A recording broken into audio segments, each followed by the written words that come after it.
Tonight we are going to chat about the legislative branch, which is Congress. And this is the agenda, what we're going to cover, the structure and power. We're going to talk about the House of Representatives, the U.S. Senate, the powers that they have, which you're going to learn about express, enumerated, and implied powers. We're going to talk about the limits on the powers of Congress, like what actually the checks and balances on them. And then we're going to go through how we turn a bill into law. And if you remember Schoolhouse Rock, we're gonna do a little refresher and watch a little Schoolhouse Rock. Okay, I am really excited though to bring up Kirsten and Sue, who are going to be presenting tonight. Kirsten is a retired civics teacher, so she knows what she is talking about here. And also we have Sue, who is a law professor at Mercer, who's been helping us develop these questions and develop these presentations for you. So I'm going to turn it over to them. All righty. Thank you so much, Julie, and thank you for everybody playing the Kahoot game. That's always fun, just to get our minds right on the topic. And our topic tonight is the legislative branch. It is the branch that's in the first article of the U.S. Constitution. That's why we began with it. And Congress includes the House and the Senate together. Next slide.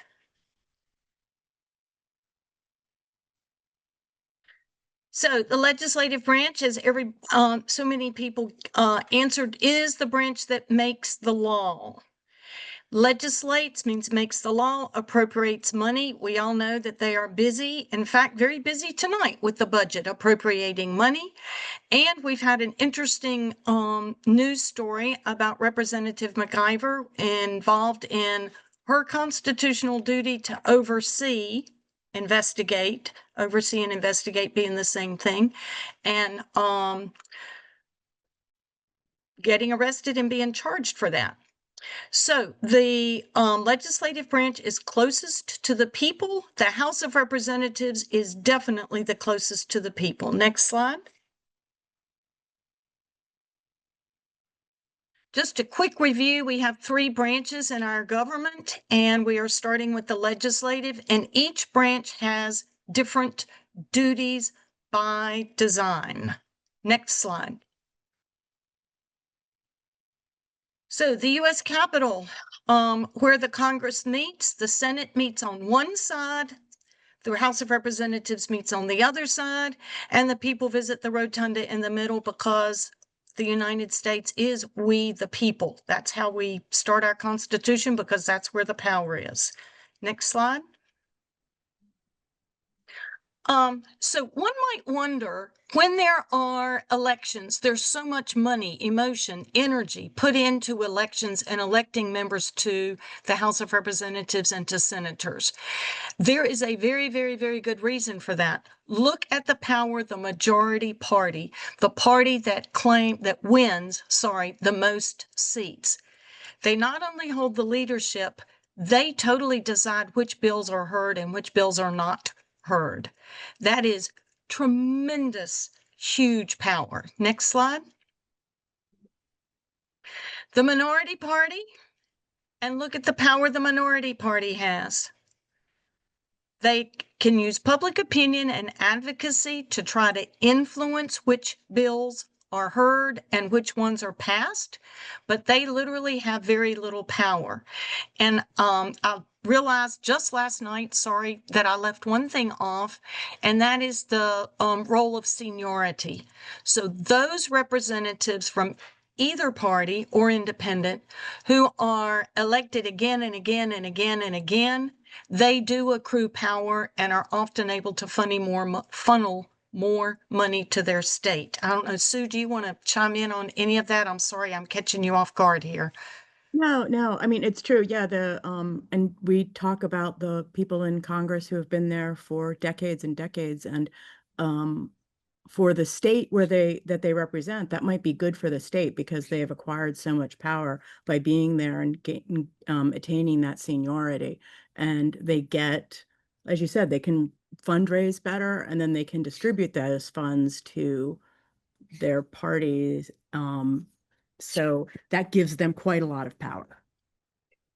Thank you. Thank you. Next slide. While everybody is reading that the minimum age is 25 years to run for the House of Representatives, Sue is going to talk about gerrymandering.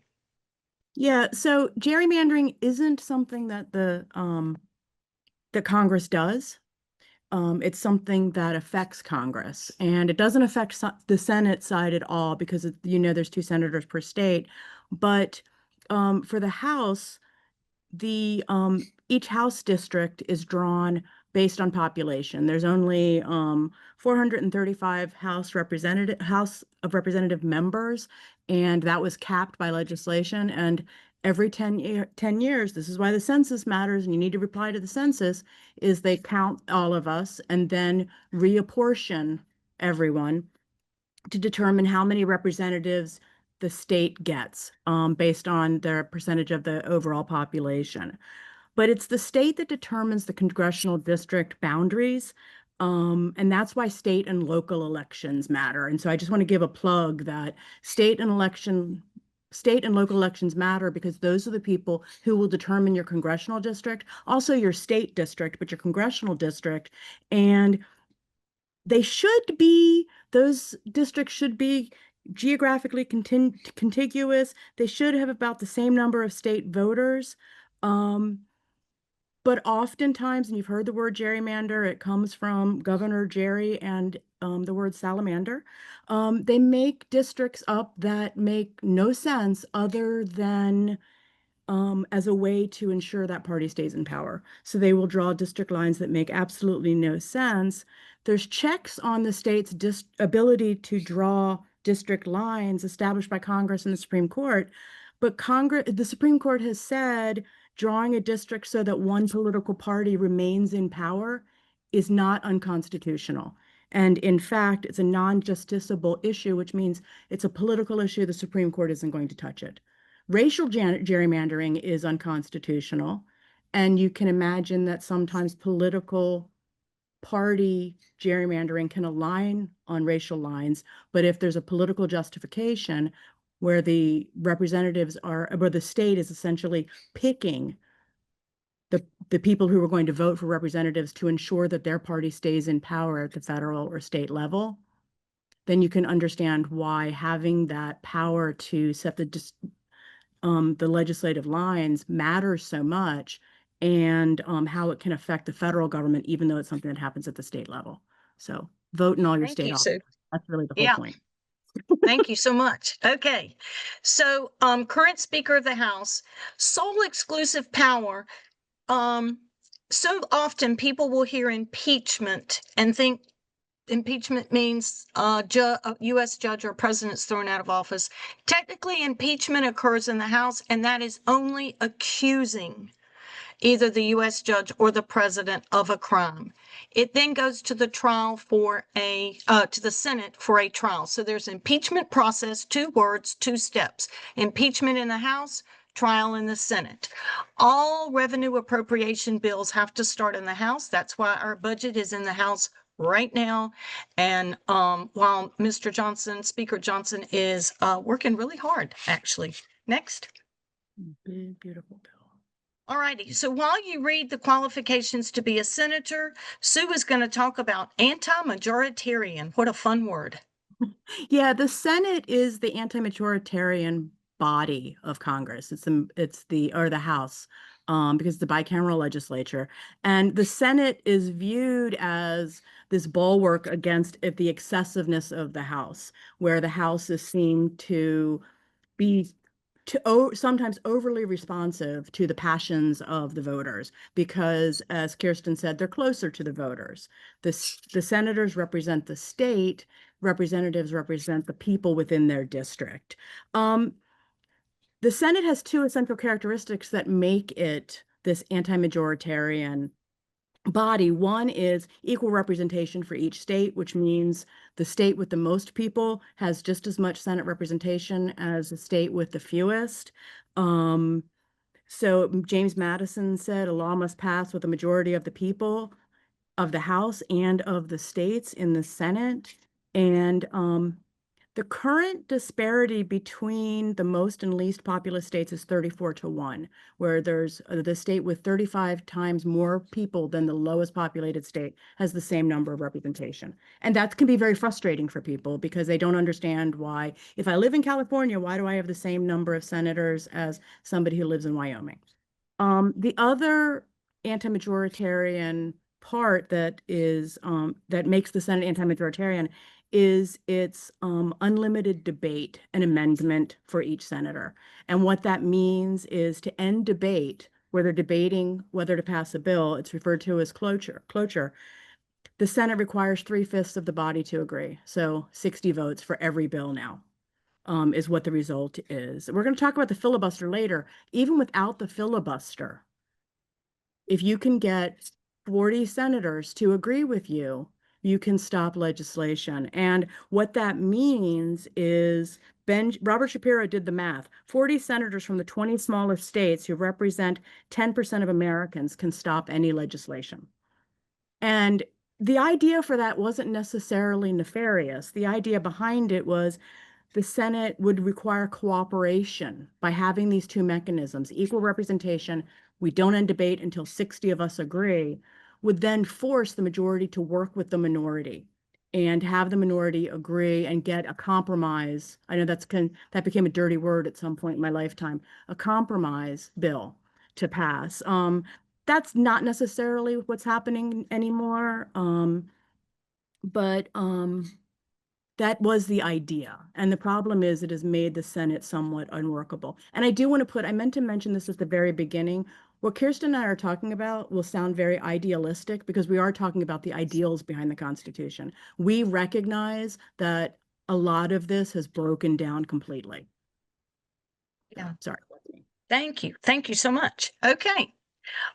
So as Sue mentioned, there is filibuster under sole exclusive power given only to the Senate. There is the impeachment trial that is only allowed to occur in the Senate with the Chief Justice of the U.S. Supreme Court presiding over that trial. The Senate also approves all presidential, that is supposed to be appointments, sorry, all presidential appointments and treaties that the president may negotiate.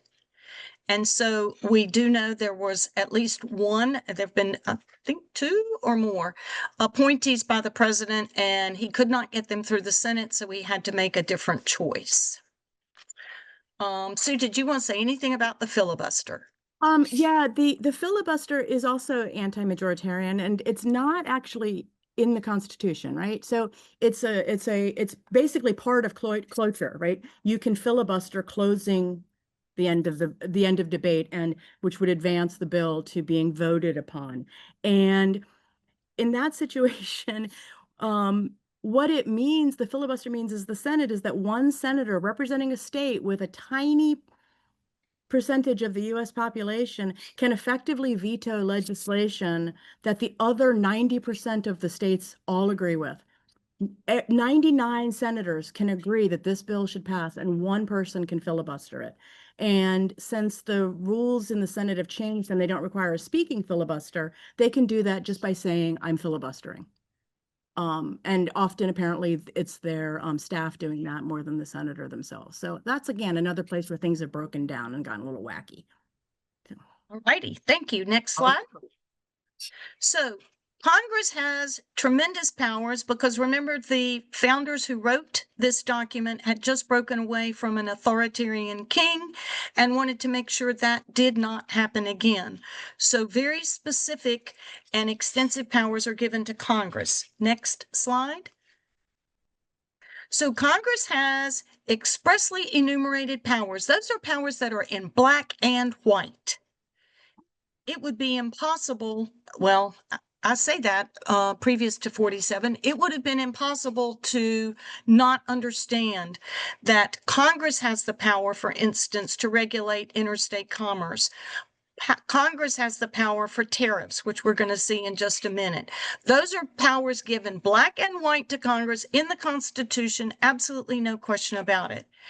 Also, remember the founders who wrote the Constitution were very well-educated men for the most part in Enlightenment philosophy. They understood that technology was going to change, that new ideas would pop up, and so they included implied powers, which we will get to in just a minute. Next slide.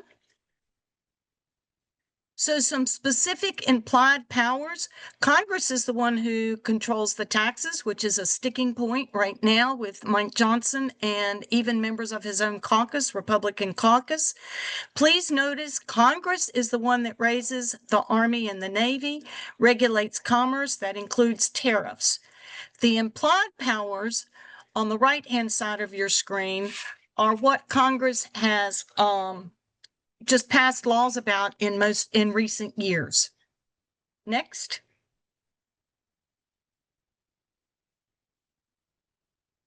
All right, again, I want to point out taxes. I want to point out tariffs.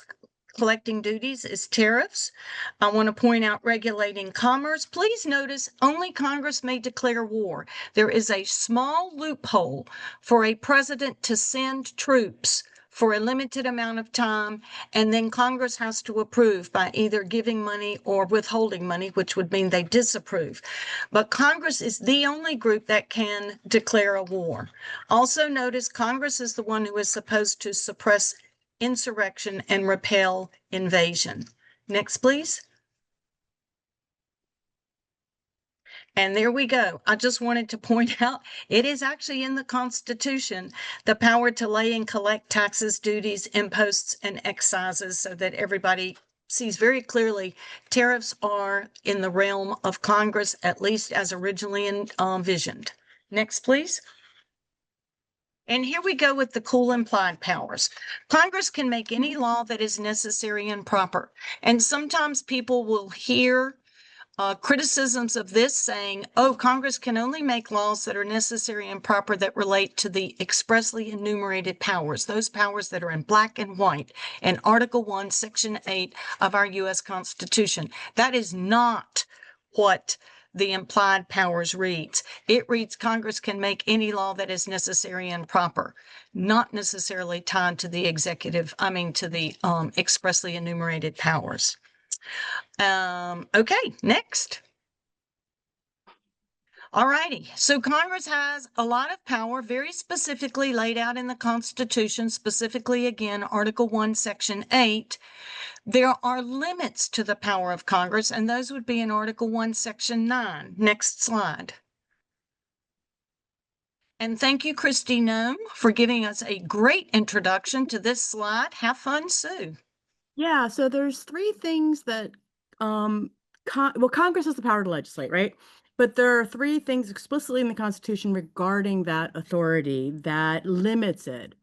Those are habeas corpus, bills of attainder, and ex post facto laws. And I want to talk about each one of them pretty quickly. So the Constitution says no state shall pass any bill of attainder, ex post facto law, or law impairing the obligation of contracts. I'm not going to talk about that one. So first, I do want to clarify, Christy Nome is dumb. Habeas corpus is not a presidential right. It is a right of ours. We have that right. It means you shall have the body, which is a weird way of saying you must present the body. You must present the person to the court before you can imprison them. Because the court has to determine the legality of their detention. And that's great because it means that the government can't just snatch you off the street and put you in a prison. You're entitled to due process. Without habeas corpus, that right in the Constitution, we should just give up because it is an essential part of what it means to be a free people. And so we should be a little bit worried about the talk about habeas from Christy Nome, who doesn't understand it, but also thinks it's the right of the president to deport people and pick them up. Suspending habeas is also not something that the president does. It is an Article 1 congressional authority, and Congress can only suspend it in the cases of rebellion or invasion when public safety requires it. So they can't do it for any old reason. And even if you're claiming there's an invasion of immigrants, there has to be actually a threat to public safety. So, and we all know Lincoln suspended habeas corpus, but he did get congressional approval. He did it after the fact. He did it. He didn't ask permission. Congress, everybody got mad and he backed down. Since then, it's been done 3 more times, more or less, with the express authorization of Congress. And I'm not going to go into the details of when it was or why it was, but it's not something Trump can do on his own under the Constitution. Whether Congress lets him get away with it is a different matter. Bills of attainder, Congress may not pass bills of attainder, which we like that they can't do that, because bills of attainder are legislative acts that would declare a person or group of people guilty of a crime and prescribe their punishment without any trial. So it would be kind of like what Trump has done by saying all of these people are members of Venezuela gangs. There's no trial. We're just determining that. They target specific groups or people rather than what our laws which our laws are supposed to do, which is define a law or crime generally. Everyone applies. No one can commit murder, right? Not just Bob can't do this one thing. So, and the penalty could be forfeiture of property or even death. That's one thing the Constitution does not allow the government to do without due process, to take either of those things. So bills of attainder are expressly forbidden because it undermines separation of powers, because it's giving the executive branch, the legislative branch, the ability to exercise judicial functions like trials. It violates our rights to due process and a fair trial, and it allows the government to abuse its power by snatching citizens off the street. The last thing, and I'll say a recent example of that would be the executive order against Perkins Coie Law and other law firms, right? That was definitely ex post facto, where he is determining that they are guilty of some crime in his own head. Ex post facto laws, Congress cannot pass laws that criminalize behavior that was legal when it was committed. And that just seems like a pretty solid idea, right? And pretty fair, right? We don't want to do something that's legal and then after the fact have someone say, nope, that's illegal. You can't do that. But it does other things. It says you can't punish someone retroactively with an increased punishment. So if I commit a crime last year, I rob a bank, and the state of Georgia or the federal government or the Congress passes a law that increases the penalty from 10 to 20 years in prison, I can't be subjected to the 20-year penalty because I wasn't convicted at the time when that was the penalty. Because the Supreme Court has said people must have notice of the possible criminal penalties for their actions at the time of the act. So Congress can't do any of those things. Again, we'll see. Sorry. Okay. Thank you, Sue. I saw two fabulous, well, I've seen lots and lots of great comments in the chat when I'm able to peek at it. One was, wait a minute, Trump is already doing all of that. Yes, absolutely, 100%. And that's why there's so many cases in different U.S. federal courts, which we will talk about when we talk about the judicial branch. Thank you. That is 100% correct. And why has nothing been done? Because Congress at this point is controlled by the Republicans, and the court system is slow and deliberative. And I think Sue would agree there is a reason for that. So another person wrote, what can we do? Keep standing up, keep fighting back, keep protesting, keep writing your legislators. The best thing I can do is to stay involved. The worst thing I can do is give up and sit down. Yeah, I just want to Yes. add too, like that's one reason we're doing this is because he is violating the Constitution in many ways. The idea of checks and balances and separation of powers, the founders really believed that each branch would be protective of its power and authority.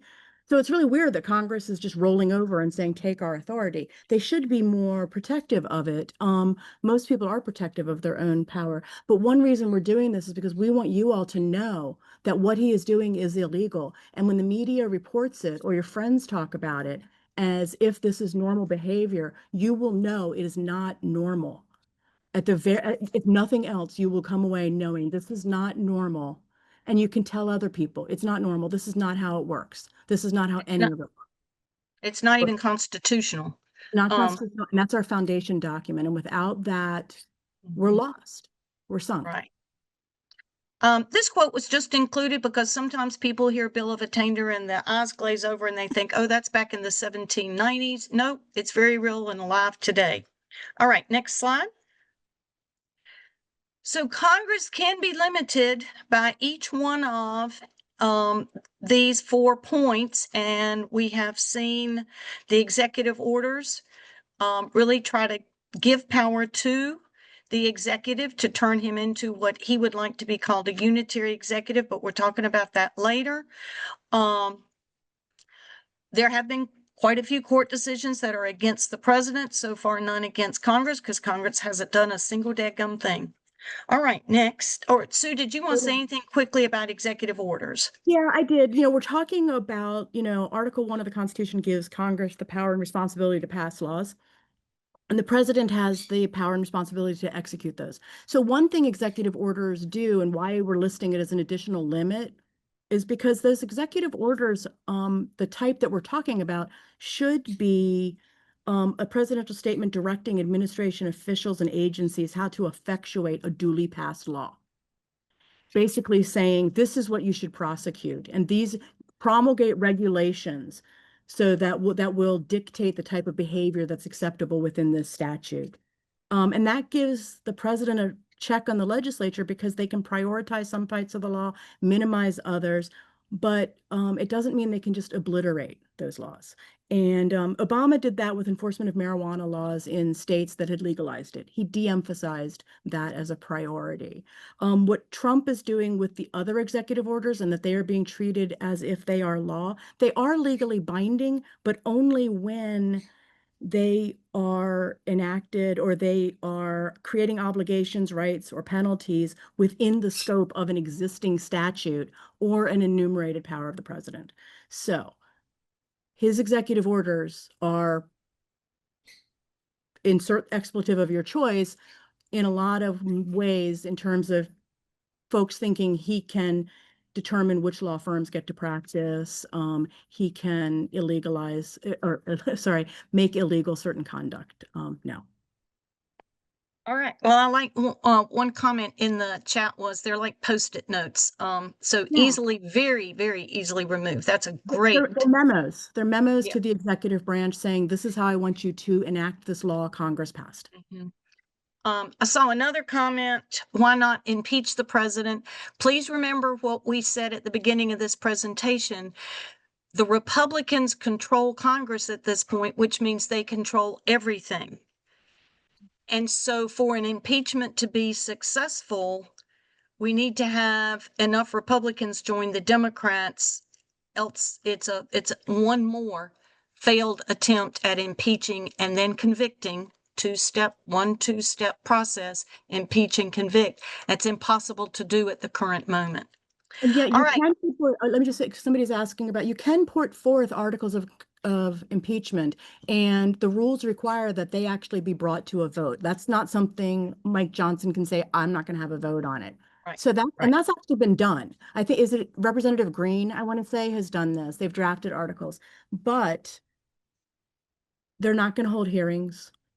They're not going to, if they have a vote, they're not going to hit the threshold to impeach. And think of impeachment as like an indictment. It's not, and then it goes to the Senate for the conviction. And it's not, he's not going to be convicted in the Senate because it takes 2/3 of the Senate to convict.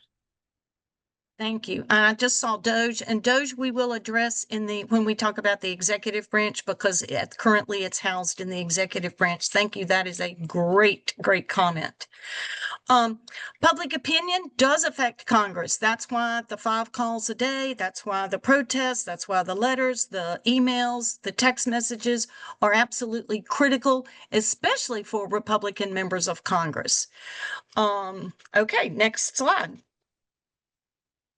So I think the next one, here we go, new topic, bill to become a law. And I think we have a short video. Oh, I just want to say, the Constitution makes this a 3-step process: the House, the Senate, and the President. Please do not be fooled. Only 6% approximately of the bills that are introduced even make it to become a law. That's a fairly low success rate. So the Constitution makes it a 3-step process, but please know there are lots and lots and lots and lots of ways to kill a bill. there are huge numbers of checks and balances and chances for political partisanship. Next. I think we had to do Schoolhouse Rock because we all grew, well, a lot of us, I grew up with it. I will say I watched this earlier and it's a little old. It's got a lot of white male congressmen, but we're gonna watch it. It is a really good reminder about how a bill becomes a law.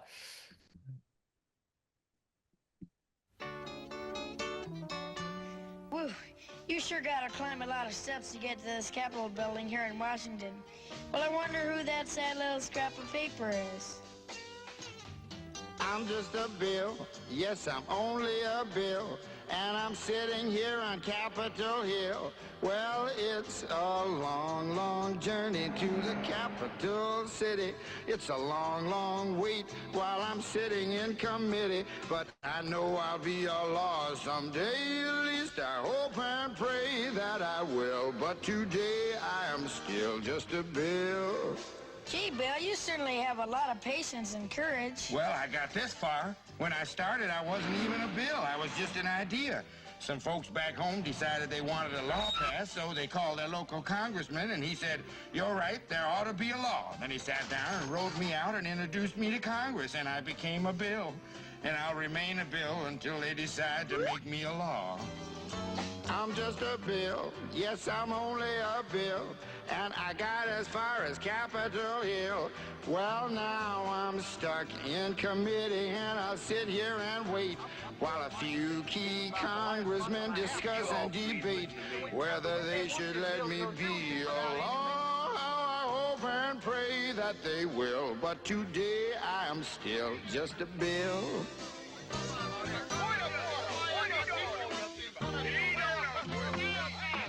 Listen to those congressmen arguing.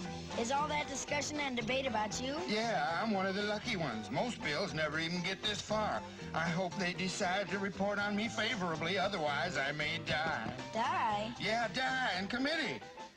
Oh, but it looks like I'm gonna live. Now I go to the House of Representatives and they vote on me. If they vote yes, what happens? Then I go to the Senate and the whole thing starts all over again. Oh, no. Oh, yes. I'm just a bill. Yes, I'm only a bill. And if they vote for me on Capitol Hill, well, then I'm off to the White House where I'll wait in a line with a lot of other bills for the president to sign. And if he signs me, then I'll be a law. How I hope and pray that he will. But today I am still just a bill. You mean even if the whole Congress says you should be a law, the president can still say no? Yes, that's called a veto. If the president vetoes me, I have to go back to Congress and they vote on me again, and by that time you're so By old. that time, it's very unlikely that you become a law. It's not easy to become a law, is it? No, but how I hope and pray that I will. But today I am still just a bill. He signed your bill. Now you're a law. Oh, yes. I love that so much. All righty. So essentially, within each house, the House of Representatives and the Senate, there's an introduction of a bill, committee work. All the work is done in committee. The committee hearings, for example, where Kristi Noem had her little boo-boo there. And then there's a floor vote. So with the bill, introduce committee work, that takes the longest by far. And then a floor vote, and the floor vote is where the senators and representatives can get up and put themselves in front of C-SPAN and make themselves really look good to their constituents. Next. And then the same thing, just as you saw in the video, happens in the Senate. It's introduced, it goes to a committee, and then it goes to a floor vote. Now, if nothing has been changed, fat chance of that happening, but if for some reason nothing has been changed, it goes to the president. And we will talk about the 4 options that a president has when we look at the executive branch. Next. So we thought you would like to look at the committees. Actually, what I'd like you to notice, 2 from the top, both the House and the Senate have appropriations committees and 2 more down, budget committees. Congress controls the purse strings. Congress controls the tax rate and Congress controls how the money is spent. That is why Trump is meeting with them right now, because they have the final vote on this. They have the final say so. Look further down on the House of Representatives side and you will see the Rules Committee. That committee is essential. And those members of the House who have been in the House long enough love to be on the Rules Committee, because that's the place where most bills will either die or they'll come out and they'll go for the floor vote. The final thing is the very last one under the House of Representatives is oversight. And that gives Congress the right to look at what the executive branch is doing. That gave Representative McIver the right to go to New Jersey to look at that ICE facility. As a member of Congress, she has oversight powers. All right, next, they are not in order of importance. What a great question. You have fabulous questions. I'm sorry I can't see all of them. Thank you, everybody. All right, so you know that this is probably what's going to happen, because we're dealing with 435 in the House, 100 in the Senate, and can you imagine how many different ideas there might be? Next. The bills that come out of the House and the bill that comes out of the Senate are most likely different. They go to this conference committee made up of members of the House and members of the Senate. The senators and the representatives iron out the differences, come up with one bill. It returns to a floor vote in both houses, and it's simply an up or down vote. No more amendments, no more changes. You have to either like it or vote against it. Next. All right, and the president, and we'll go over that when we go with the executive branch. And for those of you, the next slide, all my wonderful visual learners, we have a chart to help emphasize one more time that the basic process is introduce a bill, go to committee with a lot of work, floor vote with a lot of grandstanding. Repeat in the other chamber. Almost all bills go through conference committee and eventually it gets to the president. Next. So here we are, 2025. And members of Congress have said, wait a minute, we do not have enough votes to stop that filibuster that Sue so eloquently described to us. So we're going to pull up this process called reconciliation. Previous to this current time, it is not a process that is used. It is not the go-to procedure. And yet that's what the budget bill is. That's the path on which the budget bill is now moving through, because the Democrats and a few Republicans, I don't know how those few Republicans will vote, but they are definitely opposed to some major sections of the bill. And the only way I think the president and Mike Johnson thought that they could get this through the entire Congress and the majority leader in the Senate was through reconciliation. Sue, do you want to say anything about, it's complicated enough. I'm happy just to mention the word. Yeah, I think it is pretty complicated. It's just and I if I recall correctly, that's how the Affordable Care Act was passed, right? Because Yes. Democrats Yes. to overcome the filibuster. So it's not necessarily a negative thing for this budget bill, though. This big, beautiful bullshit bill, it is disastrous. Yeah. And it is a bill that deliberately attempts to completely override the minority party, to avoid the minority party, which in this case is the Democrats having a voice. Okay, next, sorry. So this is the next Civics Salon. We are going to cover the executive branch. Like I said, it's called What the Executive Branch should be doing, because we all know we already discussed this, not following the Constitution right now. I'm going to turn to Julie to see. I know that you guys were monitoring the chat, but there might have been questions we missed. And Julie, I'll bring you up here. You're nodding your head yes. I'm guessing there were questions. There are, and lots of them. So you had mentioned silent filibuster earlier, and I know someone wanted some clarification on what did that mean? It means that a senator can just signal their party leadership that they're going to filibuster a bill without actually standing up and speaking on the Senate floor and doing so. And that threat, I'm going to filibuster it, blocks the vote on the bill because the majority has to invoke cloture in order to end debate. And without being able to do that, they won't get to the appropriate 60 vote threshold to close debate. And so just an email, and apparently this happens often just like via email, and it will come from a staffer more than the senator saying the senator's not going to agree with this bill and will filibuster it, and that is enough to take it off the table. And it's terrible. It's anti-democratic. It's, there should be, the idea of the Senate was that there would be debate, unlimited debate until we voted to stop it. And that can be time consuming and that can be frustrating to watch, but that's less time consuming. It's maybe more time consuming, but it's less frustrating to watch nothing happen, where they don't even take up the bill and even allow debate. And I'm not afraid that Democrats can't win a debate on the substance of a bill. But if you're not even able to have the debate, then the public isn't informed about what's in the bill. Somebody mentioned the 1,000-page budget bill. I don't think a bill is bad just because it has a lot of pages, but I think the fact that it's not discussed and nobody knows what's in it is a problem. And one way to do that, to ensure that there's no discussion of it, is to say, I'm going to filibuster this bill. We won't even argue about it. So the public will not even know what we are not doing, what we're refusing to do. That's happened to a lot of, say, gun safety measures, right? I'm going to filibuster it so we never get that conversation. And the idea is the Senate is supposed to be our oldest and most deliberative body, and it's where we can go and listen to the senators express their points of view, and we don't get that. And I think that is something that we have lost as a country, to not be able to hear those debates. Could you also And has that always been the been the rule?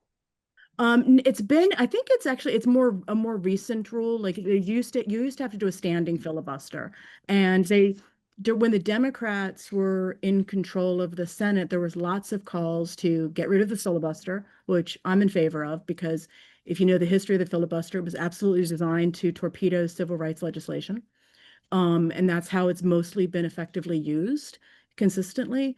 But there was a middle ground, which was, let's require a standing filibuster or speaking filibuster. So you have to do what Cory Booker did, although he wasn't filibustering. You have to stand and speak, and you can't yield the floor if you want to do that, because that's about debate, right? You can be questioned about why you're filibustering it. What is your objection?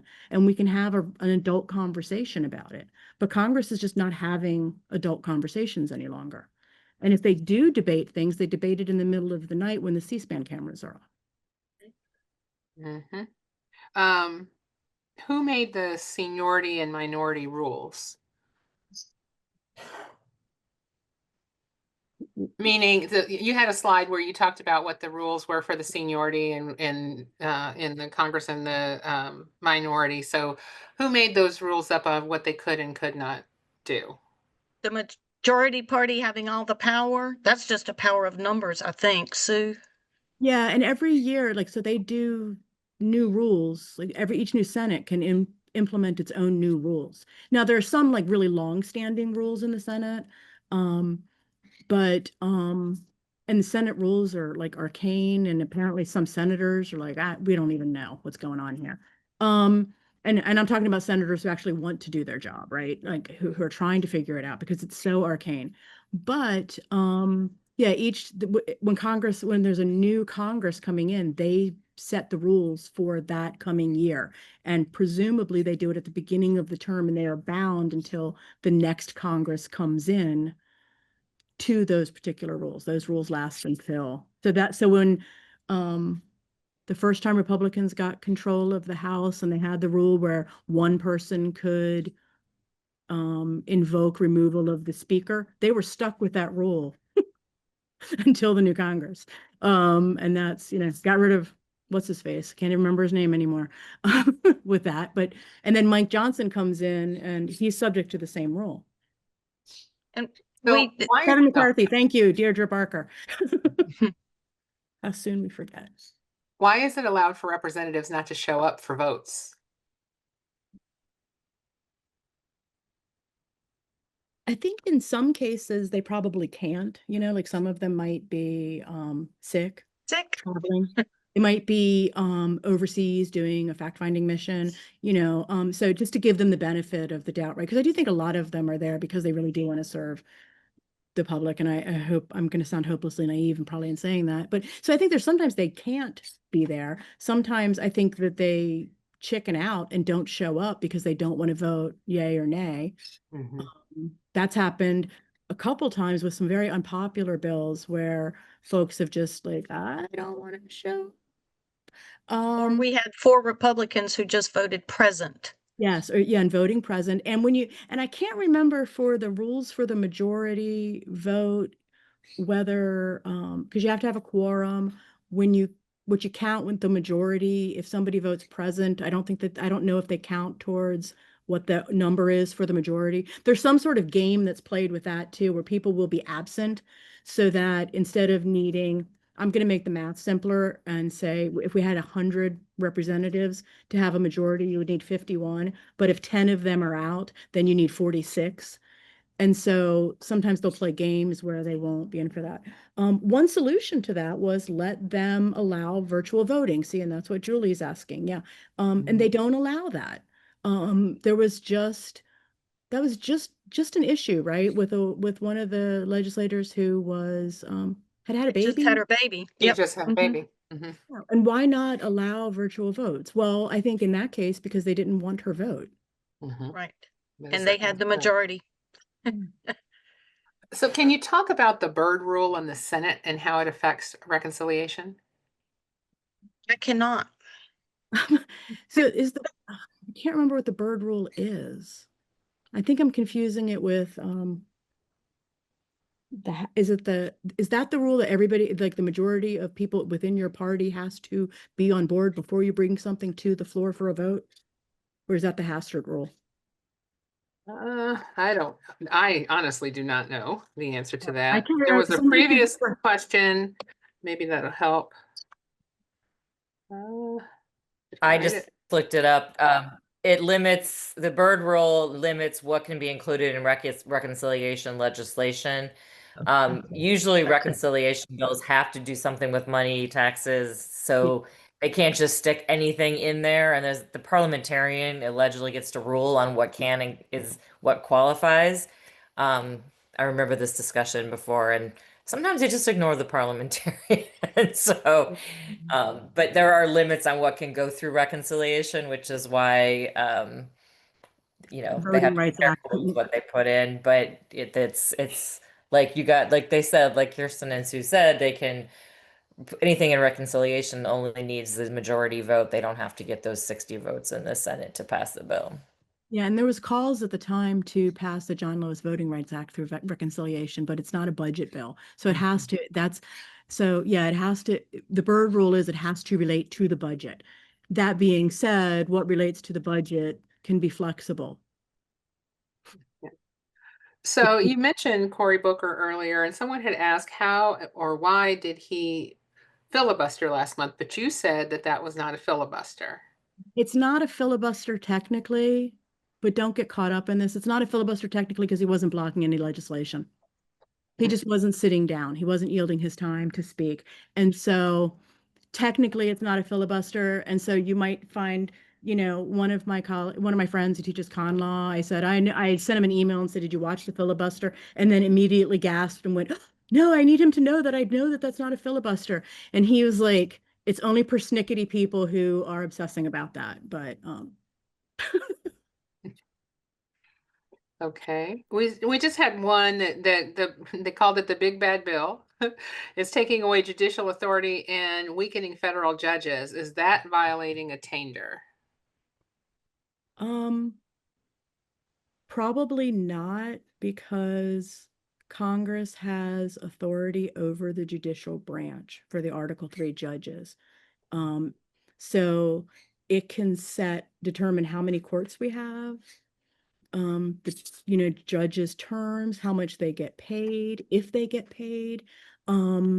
So it's probably not. I haven't read it though, so I can't really speak to this particular thing. But I will say, generally speaking, Congress has the authority to legislate the judiciary, which is their check on the judiciary, right? Because everything is, when we talk about checks and balances, it goes back and forth, and I have this power here, but you can check it by doing this, you know. I as the judiciary can determine whether laws are constitutional or not, then you can decide not to pay me anymore. But that's just for the Article 3 judges who are not the Supreme Court judges. I want to Gotcha. say really quickly, someone asked, is the impeachment process the same as a bill becomes a law process? Definitely in the Senate, it is not the same, because in the Senate is turned into a courtroom to hear a trial. So the process is different for impeachment. Yeah, because then they bring in the Supreme Court, right? They bring in to be the presiding judge over the Chief Justice to be the presiding. That was what's his face who put the little epaulets on his. Remember that when he was pretty funny? Like, oh, Is it, was it John, Robert? was it John Roberts who did that? He Think. came in and he put the little epaulets on his robe because he was appearing as a judge instead of a trial judge. But in the House, I think it's somewhat similar. Like it starts Yeah, with I the do too. Judiciary Committee, right? And then it goes to the full House. Yeah. Right, right. Okay. Well, Thank you, everyone, especially for the great questions. That was fun. Yes, thank you, thank you. Thank you guys. It was really great. I appreciate the time that I am just going to shout out Kirsten, because she kind of throws our initial slides together. Then Sue comes in and gives her insights, and then we create them. And so I really appreciate all the time and effort that they put into this so you guys can learn. So June 18th, executive branch. That'll be a lot to talk about. Yes. So check that out. And like I said, we do have a playlist for civics. So share it with friends or people who just want a refresher on everything they forgot since high school, if you even learned civics in high school. Okay, have a good night, everybody. Bye, Kristen. Bye, Drew.